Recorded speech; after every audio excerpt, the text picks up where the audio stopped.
నమస్తే, welcome to యువసం TV. Present అయితే మనము కిసాన్ అగ్రికి సంబంధించి అయితే ఆ యొక్క ఎగ్జిబిషన్లను కూడా విజిట్ చేసే ప్రయత్నం చేస్తున్నాం. ప్రజెంట్ మనం ఇక్కడ తేనెటీగలకు సంబంధించి ఆ యొక్క తేనెను ఎలా చేస్తారు, ఎలా ఎక్స్ట్రాక్ట్ చేస్తారనే విషయాలను కూడా తెలుసుకునే ప్రయత్నం చేద్దాం. ప్రజెంట్ మనతో పాటు ఆ నిర్వాహకులు ఉన్నారు, వారిని అడుగుదాం. మేడం, ఈ యొక్క ప్రధాన ఉద్దేశం ఏంటి?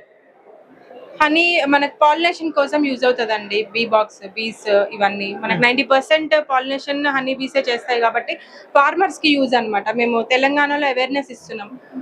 తెలంగాణ బీ హబ్ సొసైటీ ద్వారా వీఆర్ మెంబర్స్ ఇన్ దాట్. మేము ఇప్పుడు ఫార్మర్స్ వస్తున్నారు, ఇంట్రెస్ట్ ఉన్న వాళ్ళకి మేము ఫ్రీ ట్రైనింగ్స్ ఇచ్చి ఎలా చేసుకోవాలి, పర్ ఎకర్కి ఎన్ని బాక్సెస్ పెట్టుకోవాలి, ఎలాంటి క్రాప్స్ లో సూటబుల్ అని చెప్పి మేము వాళ్ళకి అవేర్నెస్ ఇస్తున్నాం. ఎన్ని బాక్సులు మనం పెట్టుకోవాలి?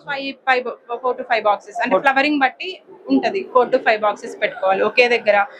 బాక్స్ కి 3 meters అలాగా, రోకి 10 meters అలా డిస్టెన్స్ మెయింటైన్ చేసి పెట్టుకోవచ్చు. వీటికి ఏ రైతులు అర్హులు? కెమికల్స్ తో ఫార్మింగ్ చేయని వాళ్ళు, ఆర్గానిక్ గా, ఎందుకంటే కెమికల్స్ స్ప్రే చేస్తారు అనుకోండి ఇవి చనిపోతాయి బీస్. సో ఆర్గానిక్ గా చేసే వాళ్ళకి దీనికి సూటబుల్. మన ఫ్లవరింగ్ ఎక్కువ ఉన్న వాళ్ళు సూటబుల్. అలా హార్టికల్చర్ క్రాప్స్ లో చేసుకోవచ్చు. మన అగ్రికల్చర్ లో కూడా మేజ్ లో పొల్లెన్ వస్తుంది, కోకోనట్ లో పొల్లెన్ వస్తుంది. అలా మేము చెప్తాం ట్రైనింగ్ లో. మీకు అవన్నీ ఫ్రీ ట్రైనింగ్ ఉంటదండి. ఫ్రీ ట్రైనింగ్ ఉంటది.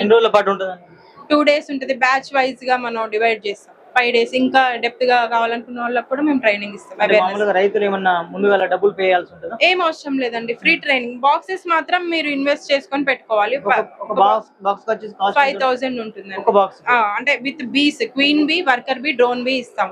డ్రోన్స్ ని బాక్స్ మొత్తం ఇవన్నీ ఉంటాయి. 8 ఫ్రేమ్స్ ఉంటాయి. అలా మేము ఇస్తాం అన్నమాట. మేము ఇస్తాం, సప్లై చేస్తాం. మేము ఎవరైనా ఇంట్రెస్ట్, మా దగ్గర ఫార్మర్స్ చాలా మంది తీసుకుంటారు బాక్సెస్. మేము వాళ్ళకి అసిస్టెన్స్ కూడా ఇస్తాం. ఇందులో ఇలా 8 ఫ్రేమ్స్ ఉంటాయండి. ఇలా అందులో క్వీన్ బీ 0 to 100 డ్రోన్స్ ఉంటాయి. ఒక క్వీన్ ఉంటది. 30,000 to 60,000 వర్కర్ బీస్ ఉంటాయి. మనం ఇట్లా ఇచ్చినప్పుడు క్వీన్ ఏంటంటే పర్ డే 2,000 ఎగ్స్ పెట్టుకుంటూ వెళ్తది. ఇలా ఉంటది అనమాట. ఇలా ఇస్తాం మేము. CF షీట్స్ కూడా మీరు పెట్టుకోవచ్చు. ఇలా వ్యాక్స్ ని కోట్ చేసుకొని, ఇది కూడా మనకి బీ వ్యాక్సే. ఇప్పుడు పైన ఇది ఉంది కదా, పైన వ్యాక్స్ ఉంది కదా, ఆ వ్యాక్స్ ని మనం ఇలా అన్క్యాపింగ్ చేసి హనీ హార్వెస్ట్ చేస్తాం. మళ్ళీ ఆ వ్యాక్స్ తో మనం ఇలా CF షీట్స్ ప్రిపేర్ చేసుకుంటాం. 1 kgకి మన ఇలాంటి షీట్స్ మనకి 12 to 13, 12 to 15 అలా వస్తాయి అనమాట షీట్స్. ఇది 2 years కి ఒకసారి మార్చుకోవాలి. ఇది ఒకవేళ బ్లాక్ అయినా ఏమైనా డిసీజ్ వచ్చినా చేంజ్ చేసుకోవాలని. ఒకసారి స్క్వీజ్ చేయడం వల్ల మనకి ఎంత తేనె లభిస్తుంది? అంటే మనం స్క్వీజ్ చేయము, దీన్ని సైంటిఫిక్ మెథడ్ లో ఎక్స్ట్రాక్టర్ ఉంటది అనమాట. ఆ ఎక్స్ట్రాక్టర్ లో ఈ ఫ్రేమ్స్ అన్క్యాపింగ్ చేసి అందులో పెట్టి ఎక్స్ట్రాక్ట్ చేసి మళ్ళీ ఇందులో పెట్టేస్తాం. పర్ బాక్స్ కి మనకు 4 to 5 kgs మన ఫ్లవర్ బట్టి ఉంటది. ఇప్పుడు ఇది చూడండి మీరు ఎంత వెయిట్ ఉందో. మీరు పట్టుకొని చూస్తే, ఒకసారి పట్టుకోండి, ఎంత వెయిట్ ఉండొచ్చు. అక్కడ పెట్టి అడగండి ఎన్ని కేజీస్. సో అలా అన్నమాట, ఫ్లవరింగ్ బట్టి. అంటే మామూలుగా రైతులు పొలాల పక్కకు చెట్లు బాగా ఉన్న చోట మీరు ఇస్తారా, లేకపోతే? హార్టికల్చర్ క్రాప్స్ ఉన్నాయి కదా, ఎవరన్నా ఇప్పుడు పుచ్చకాయలు, బీరకాయలు వేసుకుంటారు, వాళ్ళకి ఈల్డ్ ఎక్కువ వస్తుంది.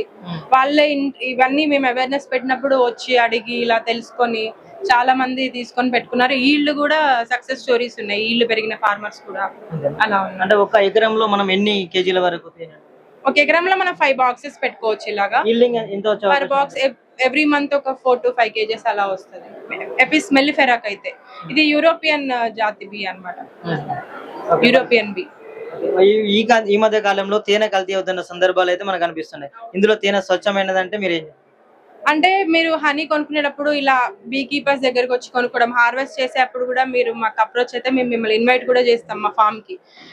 హార్వెస్ట్ చేసేటప్పుడు ఎక్స్ట్రాక్టర్ లో బాటిల్ పట్టి మీకు ఇస్తాం. అంటే కొన్ని టెస్ట్లు ఉన్నాయి, NMR టెస్ట్, C3, C4 టెస్ట్లు అని. మనం వాటికి కాస్ట్ ఎక్కువ, 18,000, 20,000 అలా ఉంటాయి. బీ కీపర్స్ దగ్గర, అథెంటిక్ బీ కీపర్స్ దగ్గర మీరు పర్చేస్ చేసుకుంటే మంచిది.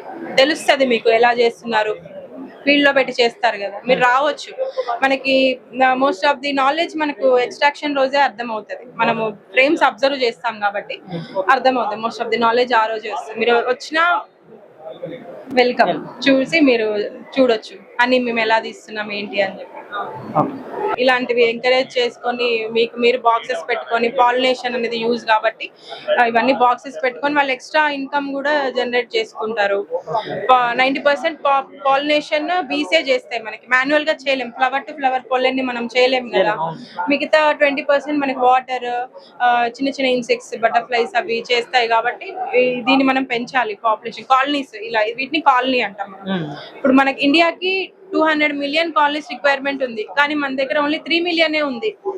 ఇలా ఇవి కూడా ఎవ్రీ 5 years కి 40% తగ్గుతూ వస్తుంది. ఇప్పుడు ఇంతకు ముందు మనము తేనె తట్టాలు చూసాం ఎక్కడంటే, ఇప్పుడు కనిపించట్లేదు కదా. అట్లా ఇది సైంటిఫిక్ మెథడ్. ట్రైబల్స్ వాళ్ళు ఎలా అంటే కట్టిన తర్వాత మంట వేసేసి బీస్ చచ్చిపోతాయా ఏంటి అని ఆలోచించకుండా వేసి వాళ్ళకి హనీ మాత్రమే కావాలన్నట్టు చేసుకుంటారు. ఇదేంటంటే బీస్ ని చంపకుండా సైంటిఫిక్ మెథడ్ లో మనం ఫ్రెండ్లీగా వాటిని ఏం హార్మ్ చేయకుండా చేసే మెథడ్ ఇది. సైంటిఫిక్ మెథడ్ ని మేము ఎంకరేజ్ చేస్తున్నాం. మన దగ్గరికి ఎంత ఖర్చు అయ్యే అవకాశం ఉంది రైతుకు? బాక్సెస్ 5 బాక్సెస్ పెట్టుకుంటాడు కదా, ఒకటి 5,000 అలా ఉంటది బాక్స్. మీకు మళ్ళీ 1 month ఓన్లీ 5 బాక్సెస్ సరిపోతాయండి. 5 ఫ్లవరింగ్ బట్టి మనం పెట్టుకోవాలి. మేము సజెస్ట్ చేస్తాం మీరు ఏ క్రాప్ ఎన్ని బాక్సెస్ సరిపోతాయి సజెస్ట్ చేస్తాం. ట్రైనింగ్ లో మేము చెప్తాం. Thank you. Thank you.